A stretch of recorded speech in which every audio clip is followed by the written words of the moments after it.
오늘 우리에게 주신 하나님의 말씀은 요한계시록 21장 1절에서 2절 말씀입니다. 제가 가진 성경 420페이지입니다. 신약 성경 420페이지입니다. 요한계시록 21장 1절에서 2절 말씀입니다.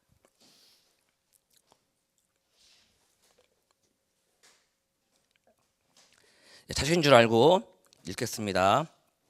또 내가 새 하늘과 새 땅을 보니 처음 하늘과 처음 땅이 없어졌고 바다도 다시 있지 않더라.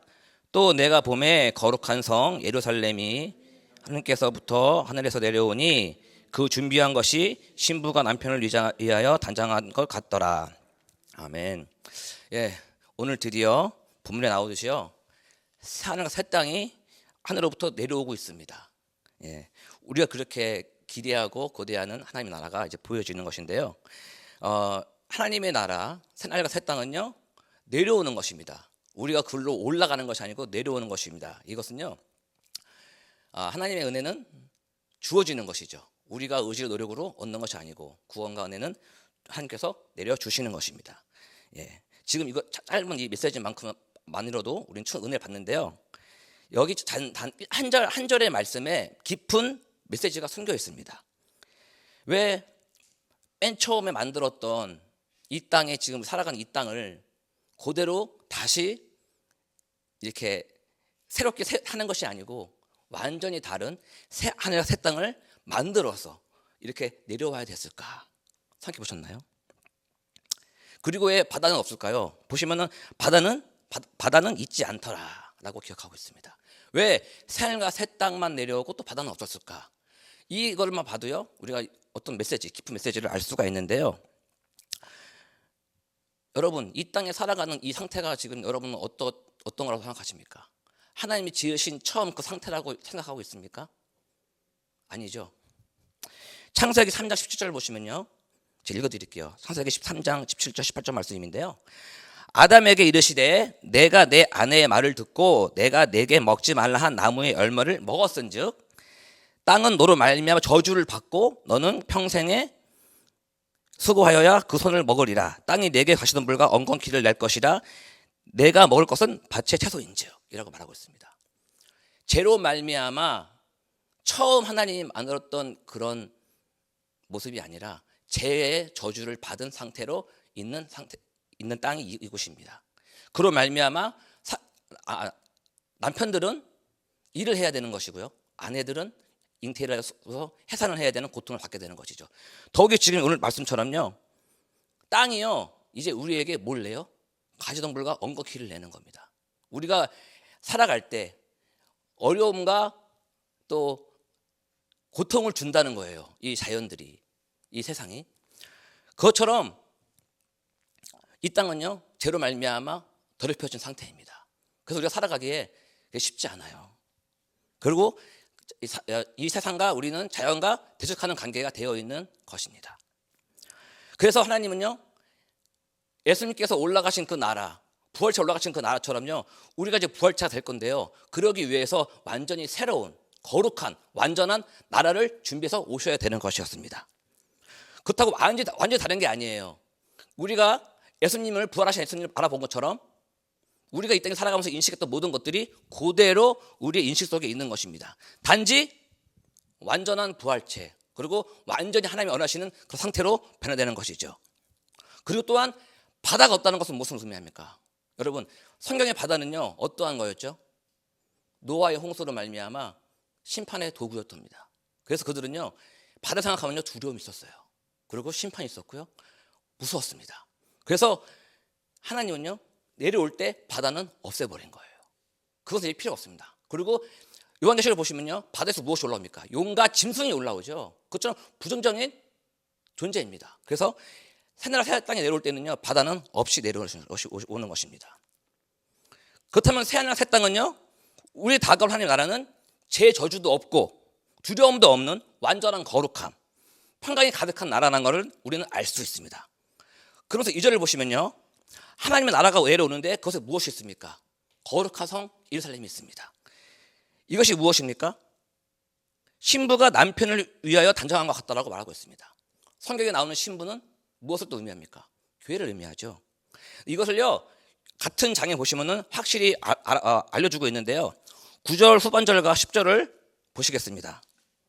이리 오라, 내가 신부 곧 어린 양의 아내를 내게 보이리라 하고 성령으로 나를 데리고 크고 높은 산으로 올라가 하나님께로부터 하늘에서 내려오는 거룩한 성 예루살렘을 보이니.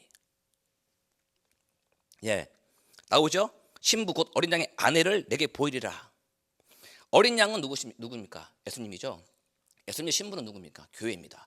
이거는 에베소서에서 항상 강조하는 그런 이야기입니다. 우리를 위하여 초소를 예배하러 가신 예수님께서 이제 우리를 데리고 갈 초소, 우리가 지낼 초소를 예배해서 내려오시는 그런 모습입니다. 예. 하나님, 예수님께서 약속하신 그 언약의 말씀이요, 보여지는 거예요. 그냥 하신 말씀이 아닙니다. 내가 가서 초소를 예배할게 그러고 거짓말 하시는 분이 아니라 그 약속을 진짜로 말씀이 이루어지는 거예요. 그곳에 교회가 있고 거룩한 성이 보이는 겁니다. 그것에 우리가 거하는 거예요. 예수님께서 친히 그를 같이 오시는 겁니다. 우리를 데리러 오시는 겁니다. 근데 이런 장면을 왜 보여주실까요? 이거를 왜 요한에게 보여주시고 기록해서 이 요한계시록을 읽는 자들에게 왜 설명하고 보여주는, 읽게 하는 것일까요? 이게 중요한 겁니다. 이 책 누가 읽고 있습니까? 지금 1세기의 신자들이 보고 있고 지금 우리들이 보고 있습니다.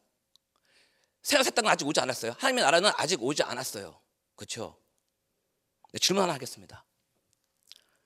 여러분, 하나님 나라가 지금도 여러분에게 임하는 것을 아시나요? 아멘. 아직 오지 않았지만 이미 우리 안에 하나님 나라가 임하는 걸 알고 계시죠? 그럼 그걸 믿으시나요? 네, 그렇습니다. 이미 우리는요, 예수 그리스도를 나의 주로 고백함으로 구원을 받고 하나님 나라를 누리며 살아가고 있습니다. 믿으십니까? 하지만 지금 보면서 말하는 하나님의 나라는 새하늘 새 땅은 아직 오지 않았습니다. 우리의 인간의 죄로 인하여 저주받은 이 타락한 이 세상에서 살아가고 있습니다. 여전히 우리는 살아가고 있습니다. 그러면서 성령의 도우심으로 우리 안에 하나님의 나라가 임하게 해 주시옵소서 구하고 있습니다. 그리고 간절히 함께 해 주십시오라고 기도하고 있고요. 직장에서나 교회에서나 가정에서나 내 안에 평안을 내려 주시옵소서 함께 해달라고 기도하고 있습니다. 제 저주 아래 있기 때문에요, 우리는 이 땅에서 그 하나님의 나라를요 지속적으로 24hour 7 days 누리며 살아갈 수가 없습니다. 그렇지 않습니까?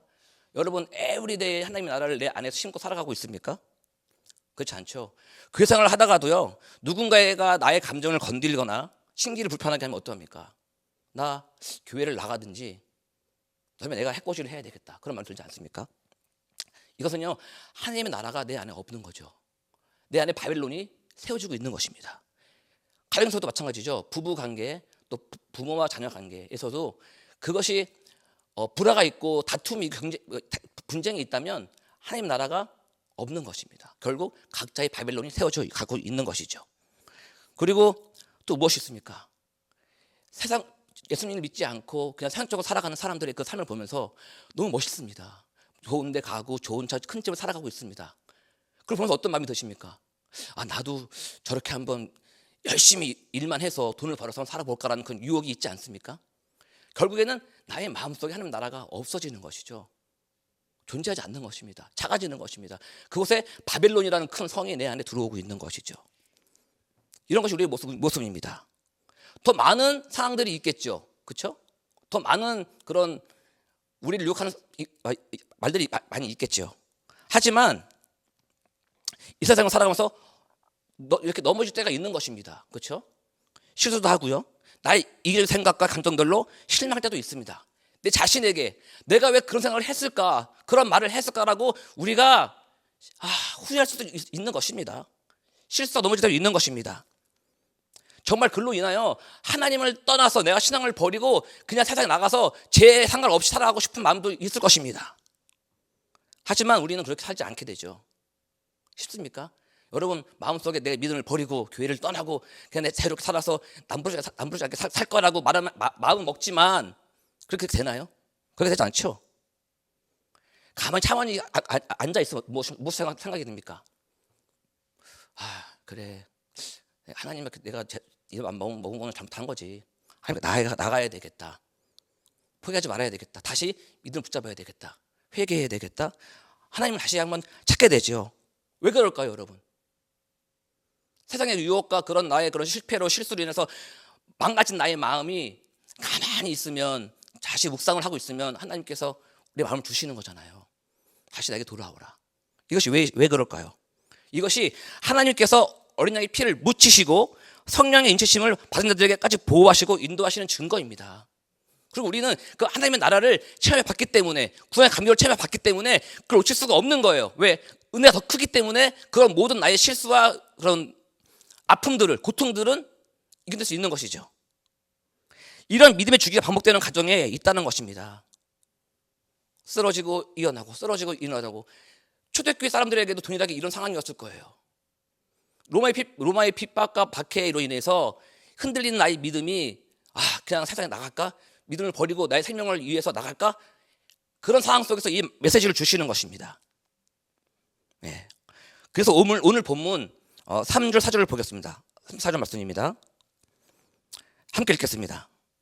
내가 들으니 보좌에서 큰 음성이 나서 이르되 보라, 하나님 장막에 사람들과 함께 있음에 하나님이 그들과 함께 계시리니 그들은 하나님의 백성이 되고 하나님이 친히 그들과 함께 계셔서 모든 눈물을 그 눈에서 닦아주시니 다시는 사망이 없고 외통하는 것이나 곡하는 것이나 아픈 것이 다시 있지 아니하리니 처음 것들이 다 지나갔음이더라. 아멘. 네, 처음 죄로 인해서 저주받아서 이 땅에 있던 모든 것들, 지금 그래서 우리가 이렇게 아픔과 고통과 이런 것들이 있는 거예요. 믿음이 흔들리고 유혹의 의지가 넘어가는 거예요. 이것이 아직 이 땅이 완전한 하나님의 나라가 아니기 때문입니다. 그래서 우리는 더욱더 하나님의 그런 은혜를 구해야 되는 것이죠. 뭐라고 나왔습니까? 그날엔요, 우리가 구하지 않아도요, 하나님이 함께 하시는 겁니다. 지금 함께 3번 나오지 않았습니까? 이것처럼요, 언제나 우리 함께 그 성 안에서, 장막 안에서 우리를 지키시고 들어주시고 교제하는 그런 아름다운 그런 장소에서 우리가 살아간다는 것이에요. 이것을 왜 얘기해 주시는 것입니까? 지금 너네가 어렵고 힘들고 핍박 가운데 있지만, 유혹 가운데 있지만, 넘어지지만 그날에는 그런 아픔이 없다. 영원히 나와 교제하고 있다. 그런 것입니다. 그리고 아픔과 애통하고 슬픔들로 인하여 흘렸던 눈물들을 다 내가 어떻게 하신다고요? 닦아주신다. 이 땅에 살면서 믿음을 지키기 위해서 몸부림쳤던 나의 그런 모든 것들이 그들에 가서는요, 다 위로받고 치유받는 것입니다. 여러분이 이 눈물 얼마나 흘릴 것 같나요? 흘리는 양보다는요, 마음의 감동이 얼마나 클 수 있을까요? 정말 하나님의 나를 품고자, 그리고 사명을 또 이루고자 열심히 살았다면 이 눈물 닦아주신 하나님의 교감이 얼마나 더 클까요? 그걸 바라보세요. 내가 눈물이 없고 감동이 없다면 그날에 갔을 때 나의 그런 이거 감격이 적을 거 아닙니까? 디모데후서 4장 7절 8절 말씀 보시면요, 읽어드릴게요. 바울의 고백인데요, 디모데후서 4장 7절 말씀입니다. 나는 선한 싸움을 다 싸우고 나의 달려갈 길 다 마치고 믿음을 지켰으니 이제 후로는 나를 위하여 의의 면류관이 예비되었으므로 주 곧 의로우신 재판장이 그날에 내게 주실 것이며 내게만 아니라 주의 나타나심을 사모하는 모든 자에게도니라 라고 고백하고 있습니다. 바울 본인뿐만이 아니고 주의 그날, 주님이 오시는 그날 그들에게도 동일하게 의의 면류관이 된다는 것입니다. 그리고 이 선한 싸움, 이 하루하루 살아가는 이 싸움이 어제 싸움이라는 것이에요. 이 바울도 지금 치열한 전쟁을 치르고 있는 그런 사람이었던 것이죠. 그런데 이 사람은요, 승리를 했다고 본인은 믿음으로 고백하고 있는 것입니다. 여러분, 앞에서 언급했지만 우리의 선한 싸움은요, 우리가 싸우는 것이 아니죠. 나를 위해서 십자가에 돌아가시고 나에게 보내주신 그 성령께서 하시는 것입니다. 우리의 의지와 우리의 생각은요, 떠나고 싶어요. 하지만 성령께서 우리에게 일어나라. 내가 안에 있는데, 내가 너에게 힘을 주는데 왜 넘어지고 쓰러지느냐? 일어나라. 그리고 다시 한번 하나님을 바라보고 나의 이 길을, 너의 이 삶을 살아가라고 말씀하시고 계시는 거예요. 그래서 지금 이 요한계시록에 이 말씀들이 계속 나오는 거예요. 하나님의 나라, 또 위로와 회복, 눈물 닦아줄게, 격려 메시지입니다. 많은 사람들이 요한계시록의 두려움과 심판의 그런 메시지 생각하시는데 그것이 아니라 믿는 자들에게 인내와 그리고 내가 널 보호하고 있다는 그 격리 메시지라는 것을 여러분이 아셔야 되는 것입니다. 본문 7절 말씀입니다. 본문 7절 말씀. 이기는 자는 이것들을 상속으로 받으리라. 나는 그의 하나님이 되고 그는 내 아들이라. 아멘. 승리한 우리는 예수 그리스도 안에 속하여 둘째 사망에 속하지 않고 바로 부활에 대해서 하나님에 들어가는 것입니다. 우리에게는요 사망이 이제 없어요.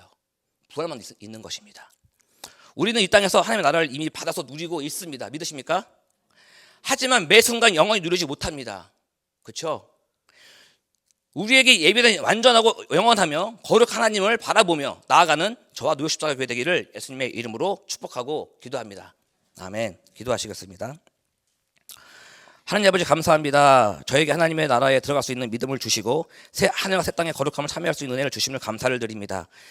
매 순간 하나님 나라를 누리며 삶으로 인도하여 주시고 지금의 어떤 상황에서도 우리에게 예비된 완전한 하나님의 나라를 바라보며 매일을 감사와 기쁨 넘치게 살아가게 하여 주시옵소서. 언제나 승리케 하시는 예수님의 이름으로 기도합니다. 아멘.